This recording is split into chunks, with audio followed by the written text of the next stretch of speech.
자, 이제 18장 종업원 급여를 공부하도록 하겠습니다.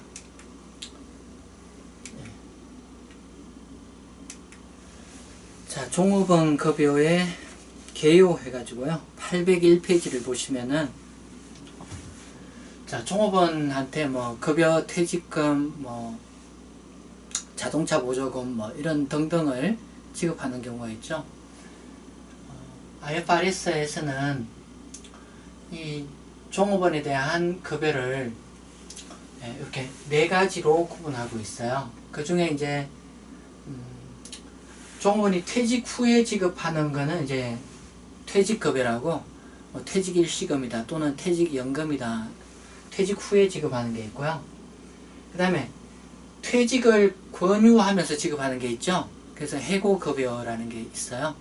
그거 말고는 이제 단기 종업원 급여라고 있는데, 이게 이제 보통 뭐 우리나라는 월급 제도가 보통적인데요. 그래서 뭐 월급이라든지 뭐 휴가, 유급 휴가에 대한 보상이라든지, 또는 뭐 그 주택 보조금이라든지,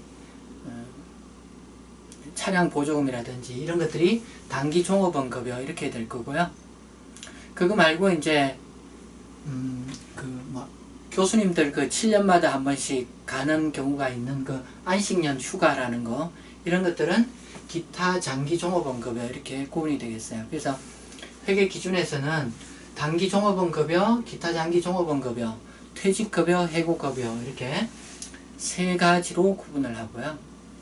이 세 가지 가운데 해고급여는 그 해고할 시점에 비용 처리해야 되겠죠. 요 나머지 세 개는 종업원이 근로를 제공하는 기간 동안, 근무 기간 동안 비용 처리해야 될 게 요 세 가지 되겠어요. 그래서 여기에 대한 회계 처리를 살펴볼 건데요. 회계 처리 뭐 나머지는 아주 간단한 내용들이고, 이 퇴직급여가 좀 복잡한 내용을 담고 있어요. 그래서 하나씩 보도록 하겠습니다. 먼저 단기 종업원 급여라고 있어요. 그래서 단기 종업원 급여, 뭐 그 매월 받는 월급이다, 그 휴가 기간에 대한 그 급여다, 뭐 자동차 보조다, 뭐 식비 보조다, 이런 것들 이야기하는 거죠. 그래서 단기 종업원 급여는 연차 보고 기간 후 12개월 이전에 결제되는 그런 것들 이야기하는 거고요. 그래서 단기에 지급했거나 또는 단기에 지급할 의무가 있는 것으로서 12개월 내에 지급할 거를 이야기하는 거고요. 혹시 결산일에 미지급한 게 있으면은 이거를 이제 미지급 비용이라고 회계 처리해 줘야 되겠죠. 또는 급여를 미리 줬다 이러면 선급 비용 이렇게 인식될 부분이 있을 거고요. 단기 종업원 급여는 기본적으로 여러 가지 형태로 회계 처리될 수 있는데요. 급여 받는 사람이 뭐 관리직이다, 판매직이다, 이런 경우에는 손익계산서에 그냥 급여 이렇게 반영이 되겠죠. 그런데 급여 받는 사람이 제조 공장에서 일하는 사람이다 그러면은 거기에 지급된 돈은 재고자산 원가에 포함될 거고요. 그리고 이게 건설회사인데 회사가 사용할 목적에 사옥을 지금 짓고 있다, 거기 직원들한테 급여를 줬다 이러면은 유형자산의 원가를 구성하기도 해요. 그래서 급여가 그 대상이 되는 사람이 어디에 근무하는지에 따라서 여러 가지 형태로 나눠질 수 있는데요. 근데 회계학 문제에서는 특별히 말이 없으면은 그냥 그 손익계산서에 비용 처리되는 경우로 생각하면 되겠어요. 그래서 어떤 상황이 있고 이게 단기 손익에 미치는 영향은 얼마인가, 그러면서 사실은 좀 더 엄밀하게 이야기할 때는 이 급여는 뭐 판매 관리직에 대한 급여로서 단기 비용 처리된다 이런 식의 전제가 있어야 되는데, 그런 전제가 없다면 그냥 손익계산서에 비용 처리되는 경우를 이야기한다. 그래서 그런 과정에서 문제를 풀어야지 맞게 되겠어요.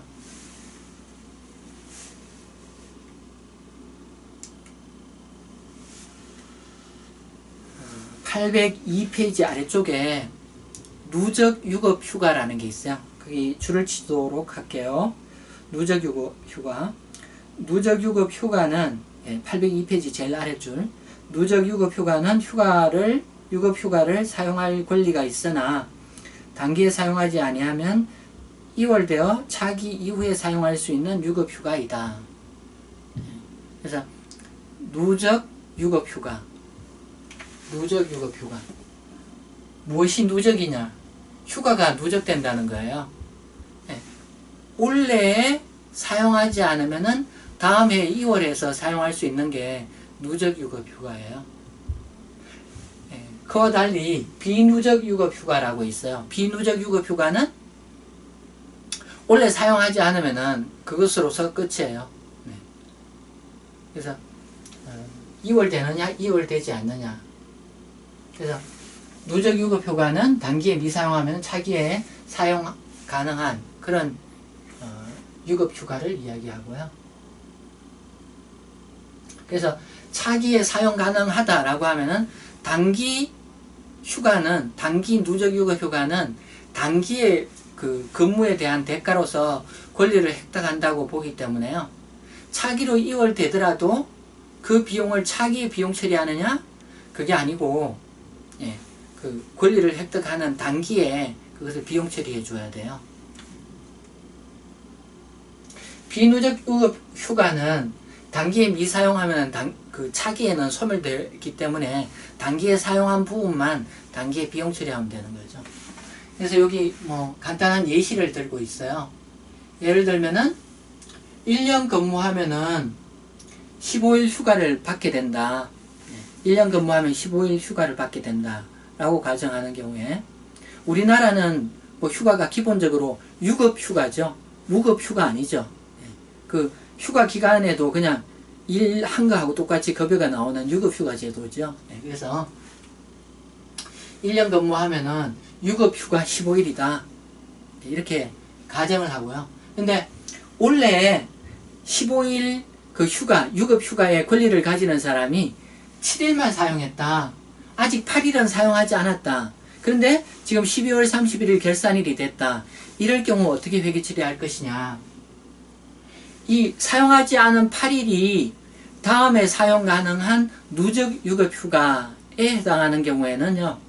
그럴 경우에는 사용하지 않은 8일분도 단기에 이거를 회계 처리해 줘야 돼요. 그렇다면은 원래 회계 처리할 거는 사용한 7일하고 사용하지 않은 8일하고 총 15일에 대해서 원래 회계 처리가 되어야 된다는 거죠. 거기에 반해서 사용하지 않은 8일이 다음 해로 2월 되지 않는다. 그럼 원래 7일에 대해서만 비용 처리하고 8일은 결산일에 추가로 고려할 사항은 없다는 거죠. 예. 거기 803페이지에 위에서 5번째 줄에 누적 유급 휴가는 차기에 사용할지라도 그 원가는 종업원이 근무 용역을 제공하는 때에 인식한다. 그래서 사용하지 않았더라도 단기에 그 8일분까지 다 인식을 해야 된다는 거예요.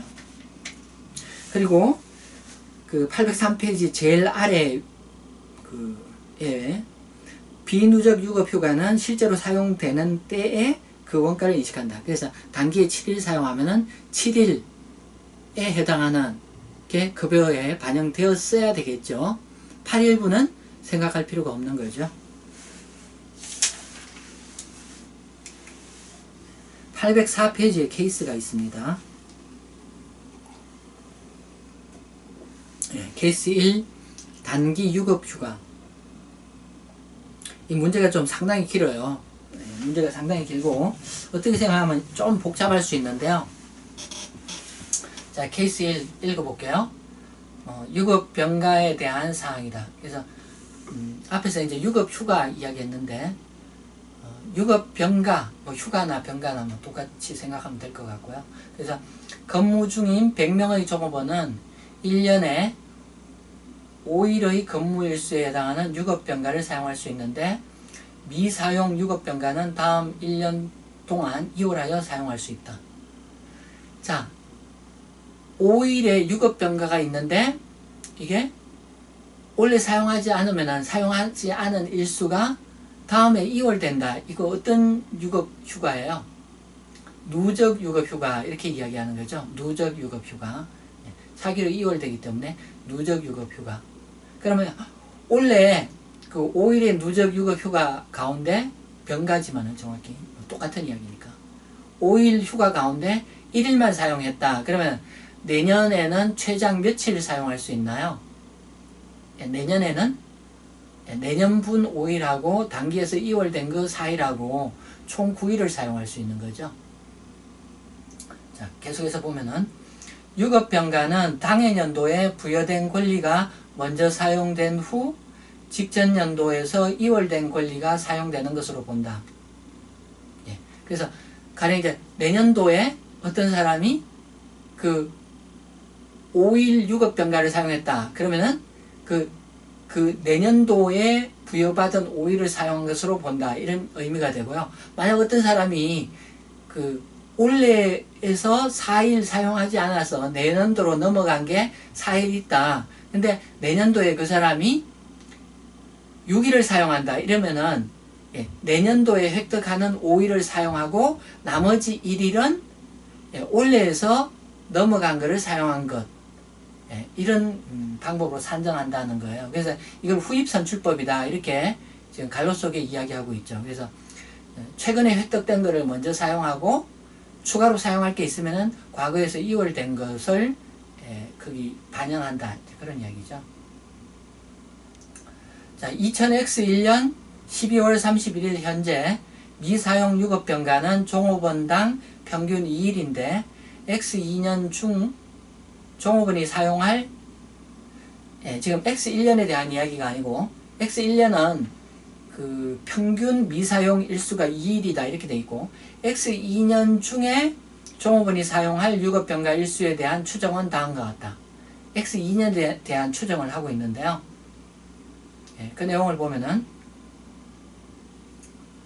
5일 이하의 유급병가 사용으로 추정되는 종업원은 92명 이렇게 이야기하고요. 그리고 나머지 종업원 100명 가운데 92명을 제외한 8명 이야기하죠. 8명은 평균 6.5일의 유급병가를 사용할 것으로 추정된다. 유급병가 5일이지만은 전기로부터 이월된 것을 사용할 수가 있죠. 그래서 이제 평균 6.5일 사용할 것으로 본다. 이런 이야기를 하고 있고요. 한편 종업원 1명당 유급병가 1일의 원가는 10,000원이다. 그래서 그냥 간단하게 1일 급여가 10,000원이다. 이렇게 1급을 주는데 1급 월급이 아니라 1급제인데 1급여가 10,000원이다. 이렇게 생각하면 간단한 거죠. 자, 요구사항 X1년 말 현재 필요한 분계를 제시하시오.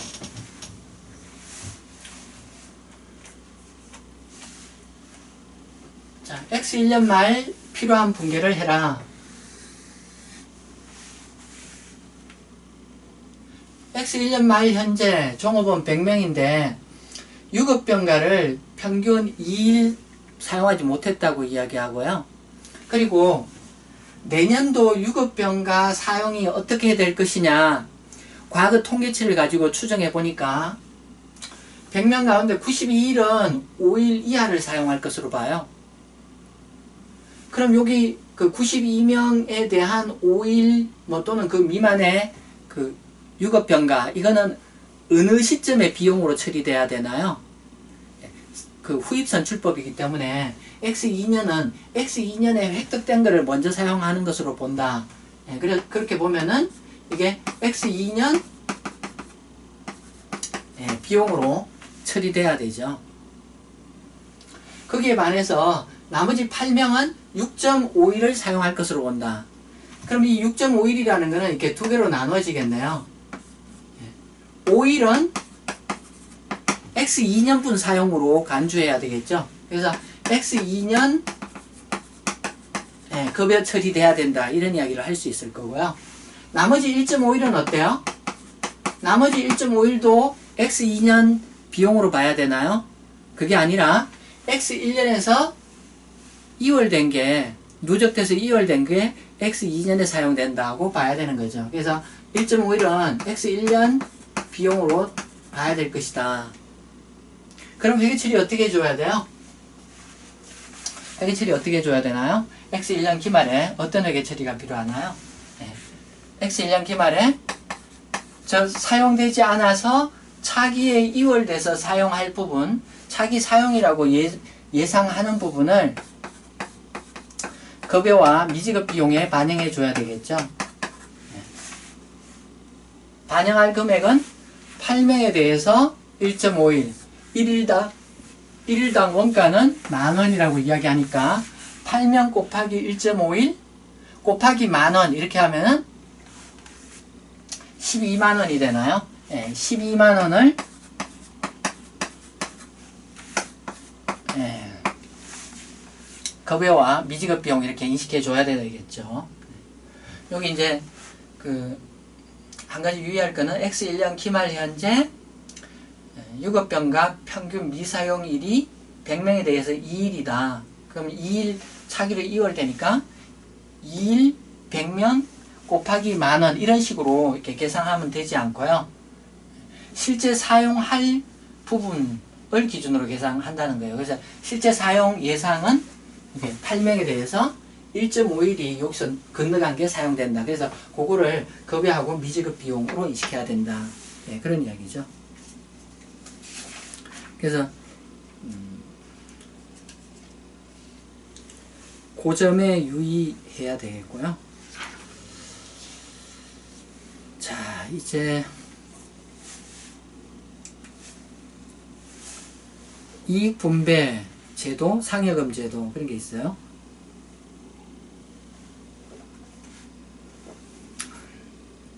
기업에 이제 이익분배제도라는 게 있죠. 이익분배제도. 그래서 그게 인사관리에 나오는 제도죠. 그래서 종업원이 열심히 일하면은 기업의 성과에 비례하게 보너스를 주는 게 이익분배제도죠.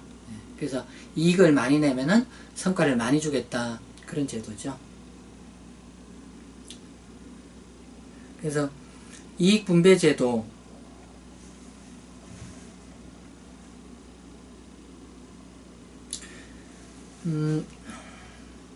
이익분배제도는 의제 의무가 발생하게 되면은 기업이 그런 공표를 하게 되고 또는 기업이 과거부터 계속해서 그렇게 해왔고 그 다음에 종업원이 그 이익분배제도에 대한 기대가 있으면 의제 의무가 성립하는 거고 그래서 기말에는 12월 31일 결산할 때 내년 초에 지급할 그 금액이 얼마인지 계상해서 이거를 회계 처리를 해줘야 돼요.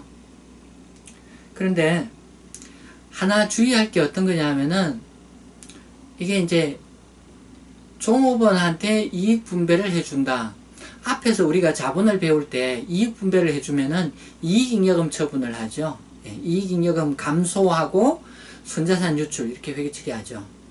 근데 종업원에 대해서는 이익 분배가 되지 않는 거거든요. 그래서 여기서 이익 분배라는 말은 단지 종업원한테 주는 보너스를 이익을 기준으로 측정한다 이런 의미가 되겠어요. 그래서 측정만 이익을 기준으로 하는 거고 회계 처리는 종업원한테 주는 거기 때문에 그냥 단순히 급여 등으로 회계 처리하는 게 맞겠어요. 그래서 805페이지 땡땡땡이 중간에 있고 그 중간 아래에 종업원에 대한 이익분배제도 및 상여금 제도는 주주와의 거래가 아니므로 이익잉여금 처분 대상이 아니다. 그 다음 건너줄에 관련 원가는 이익분배가 아니라 단기 비용으로 인식한다. 그 점은 조심해야 되겠어요. 그리고 이러한 이익분배금을 얼마일까 12월 31일 날 장부에 반영할 때는 이익분배금을 지급하기 전에 퇴사할 종업원도 있겠죠. 가령 이제 매년 이익분배금을 언제 지급하느냐 3월 초에 지급한다 라고 했을 때 1월달 2월달 그 돈을 포기하고 그냥 퇴사하는 사람도 있죠. 그래서 계상을 할 때는 종업원이 중도에 퇴사할 가능성도 염두에 둬야 된다. 그런 이야기 있어요. 자, 805페이지 아래쪽에 케이스 2가 있습니다. 케이스 2를 볼까요?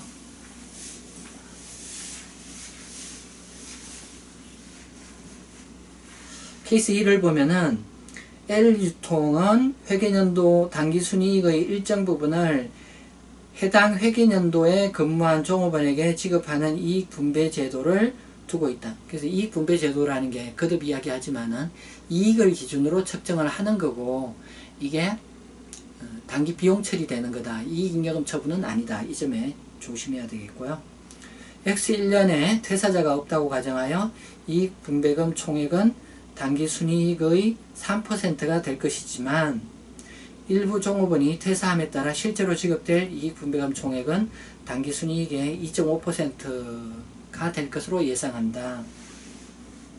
그래서 요구사항은 보면은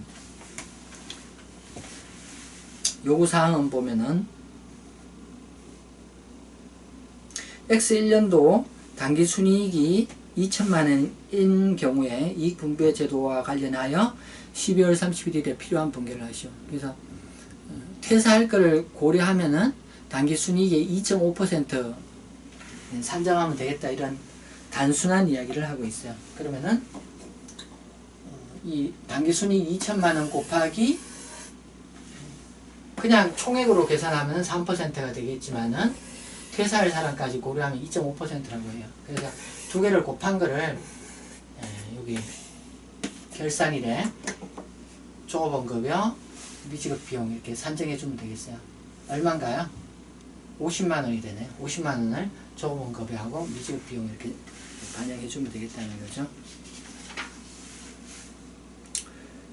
자, 이제 806페이지에 기타 장기 종업원 급여라는 게 있어요. 기타 장기 종업원 급여. 그래서 기타 장기 종업원 급여, 예를 들면은 장기 근속 휴가, 안식년 휴가 이런 것들 등을 이야기하는 거고요. 근데 이 기타 장기 종업원 급여는요, 거기 땡땡땡이 있고요. 그 다음 줄 중간부터 줄 치도록 할게요. 기타 장기 종업원 급여는 퇴직급여 중에 확정급여 제도의 방법을 적용하여 회계처리한다. 자, 확정급여 제도는 오늘 뒤에서 설명할 내용이고요. 뒤에 가면은 그 장기간 지급하는 이런 돈에 대해서 어떻게 그 미래의 금액을 결정하는지, 그리고 그 금액들을 현재 가치로 배분하는지, 그런 과제에 대해서 공부하게 돼요. 그래서 그걸 공부하면은 요 회계처리 방법을 이해하게 되겠고요. 근데 그 확정급여 제도하고 다른 게 하나 있어요. 다 똑같은데 확정급여 제도 방법하고 다 똑같은 방법을 적용하는데 다른 게 하나 있어요. 그래서 뭐 제가 이야기해도 모를 거기 때문에 일단 뒤에 내용을 공부해야 이해할 수 있어요. 그래서 미리 줄만 그어놓고 넘어가도록 할게요. 그래서 그게 이제 806페이지 제일 아래에 1, 2, 3이 있죠. 그 윗줄에 다음의 순합계 금액을 당기손익으로 인식한다. 확정급여 제도와 달리 기타 포괄손익 인식은 없다. 줄만 꺼놓고 넘어가도록 할게요. 자, 그 다음에 이제 807페이지에 보면은요, 807페이지에 보면은 해고급여라고 있어요. 해고급여. 해고급여. 보통 이제 그 기업에서 해고하는 거를 이렇게 보면은요, 보통 이렇게 해고할 사람한테 한 2개월 정도, 2개월 정도 급여를 줄 테니까, 물러났으면 좋겠다. 그리고, 2개월 동안 한번 자리를, 쉬면서 자리를 알아봐라. 이렇게 이야기하죠. 그래서 그렇게 지급하는 2개월 급여가 해고급여라고 이야기하는 거죠.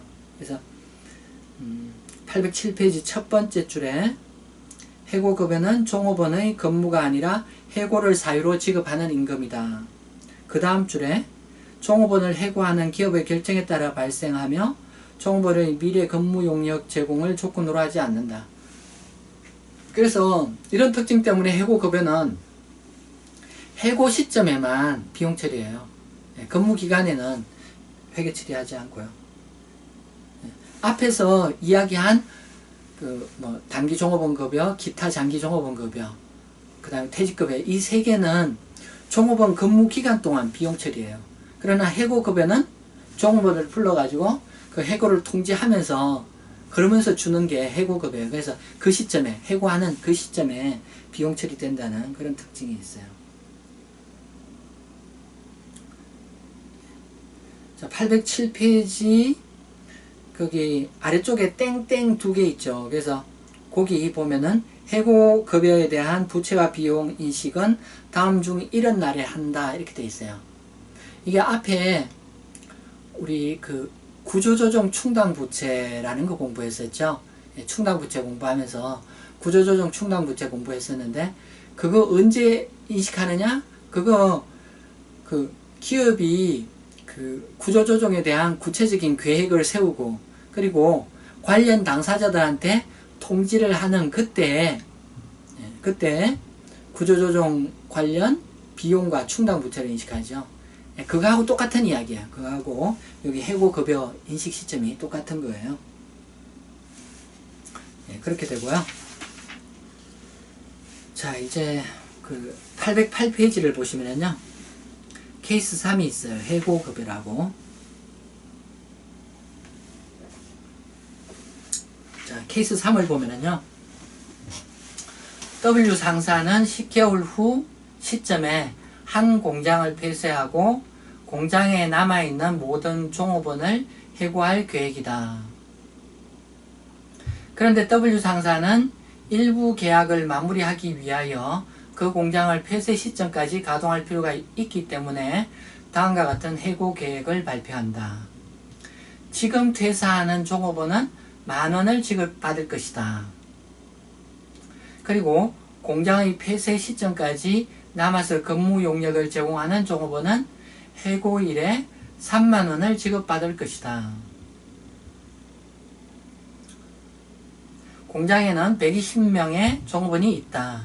해고 계획의 발표 시점에 W 상사는 전체 종업원 중 20명이 지금 퇴사하고 나머지 100명은 공장 폐쇄 시점에 퇴사할 것으로 예상한다.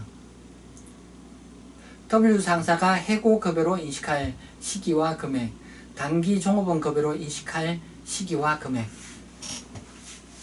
그런 걸 밝히라고 이야기하고 있어요. 그래서 요구사항 첫 번째, W 상사가 해고급여로 인식할 시기와 금액은 얼마인가? 그래서 해고급여를 금액은 이제 여기 20명에 대해서 10,000원씩 200,000원, 그리고 여기 100명에 대해서 10,000원씩 100만원, 100명에 대해서 10,000원씩 100만원, 그래서 총 120만원이죠. 해고급여는 언제 인식하나요? 해고급여는 그 807페이지 줄 쳤던 부분, 거기 땡땡이 두 개 있는데 다음 중 이런 날에 인식한다 이렇게 돼 있고, 첫 번째 땡을 보면은 기업이 해고급여를 급여의 제한을 더 이상 처리할 수 없을 때, 두 번째 땡에 기업이 충당부채 적용 범위에 포함되고 구조조정에 대한 원가를 인식할 때. 그래서 구조조정에 대한 원가는 그 계획이 있고 그 다음에 그 계획을 종업원들이 알게 되면은 구조조정에 대한 충당부채를 인식해야 되죠. 그래서 그렇게 하면은 이 전체 120명에 대해서 120만원을 여기 계획 발표하는 시점에 해고급여를 반영해 줘야 된다. 계획을 발표하는 요 시점에 해고급여를 반영해 줘야 된다. 120만원 총액을. 그 다음에 단기 종업원 급여. 단기 종업원 급여는 언제 인식하나요? 단기 종업원 급여는 근로에 대한 대가로 지급을 하는 거죠. 그래서 여기 100명에 대해서 20만원은 그 10개월 동안 근무 기간에 10개월 근무 기간에 걸쳐 가지고 매월 비용 처리돼야 적합하겠다, 이런 이야기 할 수 있겠습니다.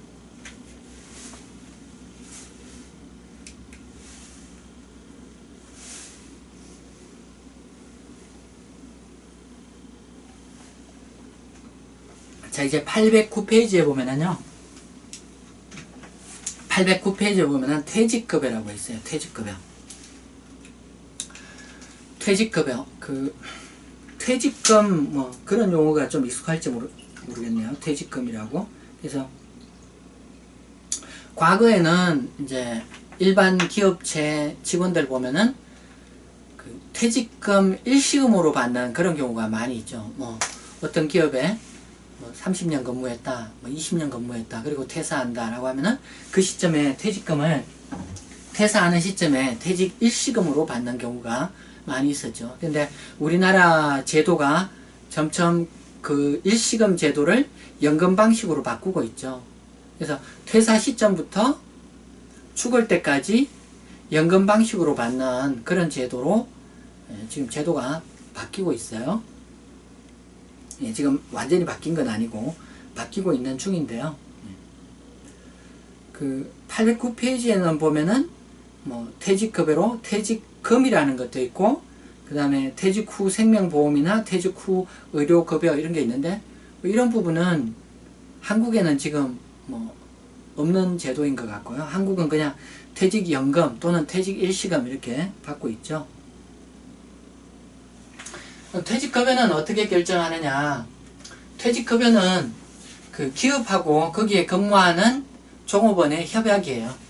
여기 종업원은 이제 뭐 임원하고 그냥 보통 직원하고 다 합해가지고 그 종업원 급여라고 하는 말은 임원하고 직원하고 다 합해서 하는 말이에요. 그래서 협약에 의한 거죠. 그래서 입사를 하면은 뭐 이렇게 사이닝을 하든지 아니면 근무하는 기간에 회사하고 그 노동조합하고 이렇게 그 사이닝을 하든지 그렇게 해서 퇴직금 제도가 운영되죠. 결정되고 운영되죠. 그래서 그 퇴직금 제도는 회사마다 다르기 때문에 획일적으로 이제 이야기하기는 좀 어려운데요.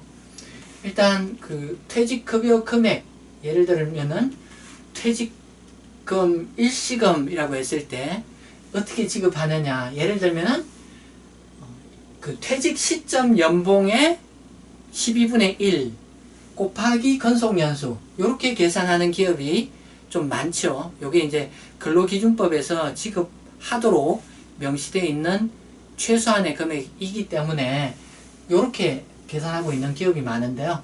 요거 외에도 뭐 다르게 정할 수도 있죠. 그래서 퇴직 시점 최종 연봉 곱하기 12분의 1. 그러니까 그 퇴직 시점 1년치 급여를 월 평균 해가지고 그 한 달치를 곱하기 근속연수만큼 받아간다, 이런 개념이죠.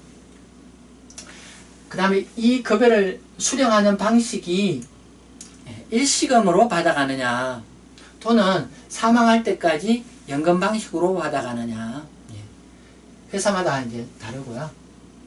그 다음에 이제 그 확정기여제도, 확정급여제도 이런 게 있어요. 그래서 지금 확정기여제도, 확정급여제도 이거는 기본적으로 이제 그 퇴직연금 제도에서 등장하는 용어인데요. 2008년 무렵이면은 완전히 이 퇴직연금 제도로 우리나라가 탈바꿈할 것 같은데요. 그래서 확정기여제도는 이제 그 협약에서 정한 기업이 내야 하는, 부담해야 되는 돈을 불입하고 나면은 기업에 더 이상 아무런 의무가 없는 그런 게 확정기여제도고요.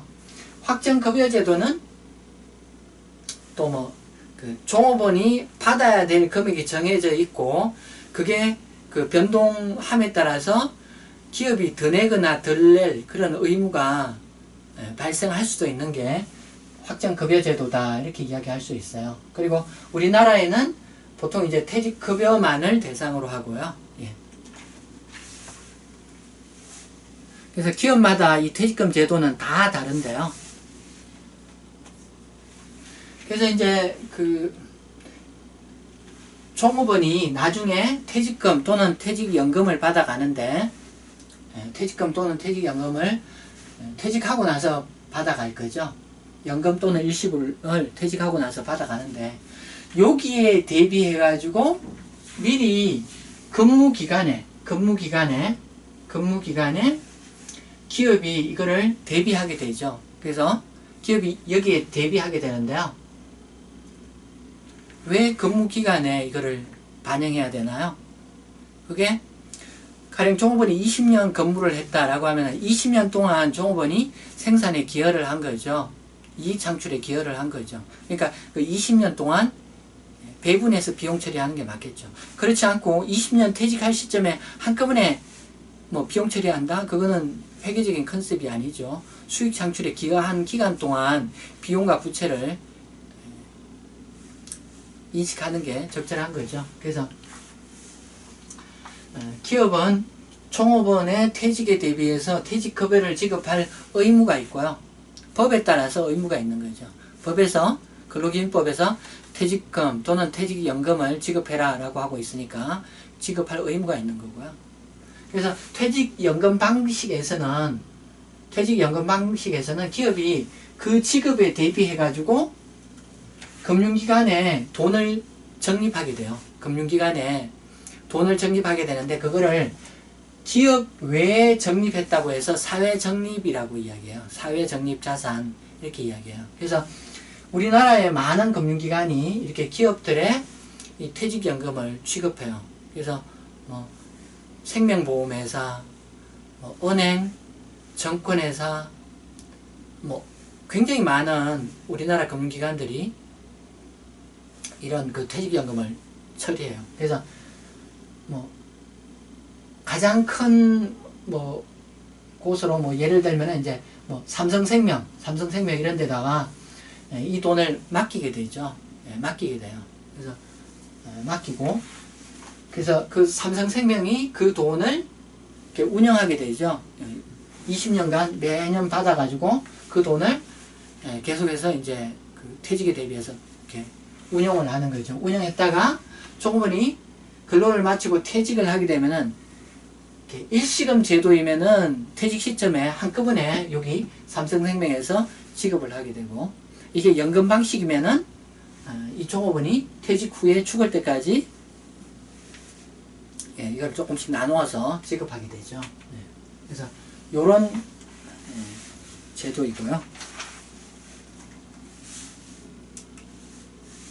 810페이지에 보면은요.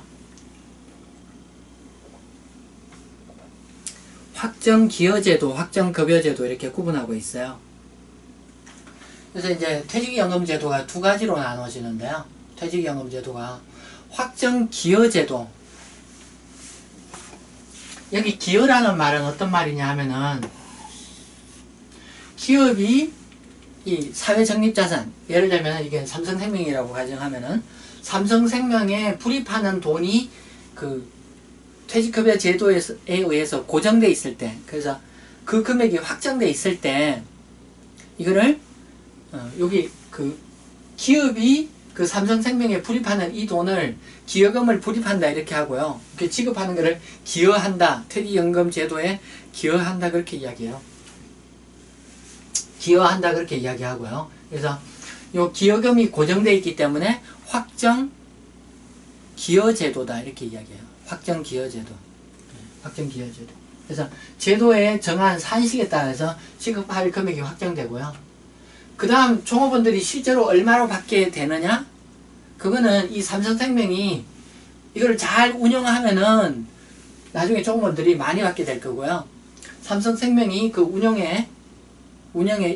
운용에 실패하면은 종업원은 좀 적은 금액을 받게 될 거예요. 그래서 요 사회적립기관이 어떻게 역할을 하느냐에 따라서 종업원이 받는 급여가 종업원이 퇴직 후에 받는 거를 급여라고 하거든요. 앞에서 우리 급여는 그냥 월급 이런 개념으로 생각했는데 퇴직급여에서 그냥 단순히 급여라고 이야기하고 그래서 퇴직 후에 받는 거를 퇴직급여 또는 급여 이렇게 이야기해요. 그래서 삼성생명의 활동에 따라서 종업원이 받는 돈이 달라진다. 그게 확정기여라는 거다. 그 다음 확정급여라는 것도 있어요. 확정급여는 퇴직 후 종업원이 일시불 또는 연금으로 받는 돈이 확정되어 있는 제도를 이야기해요. 그래서 요 돈이 얼마인지 확정되어 있는 제도를 확정급여제도다. 이렇게 확정급여제도다. 이렇게 이야기하고요. 근데 여기 이제 뭐 삼성생명이 운영을 잘할 수도 있고 못할 수도 있고 그렇죠. 그래서 그렇게 되면은 결국은 그 변동을 기업이 그 부분을 감안해서 더 많이 적립을 하든지 더 적게 적립하든지 매년 적립해야 되는 돈이 이 성과에 따라서 많아질 수도 있고 적을 수도 있고 그렇게 달라진다는 특징이 있어요. 그래서 확정기여제도, 확정급여제도. 그래서 어느 게 확정됐느냐. 기업이 삼성생명에 불입하는 돈이 고정되어 있느냐, 종업원은 변동적이냐, 그게 확정기여제도고요. 그렇지 않고 종업원이 받는 돈이 고정되어 있다라고 하면 확정급여제도 이렇게 이야기를 하죠. 811페이지를 보시면은요. 811페이지를 보시면은 확정기여제도에 대한 이야기가 있어요.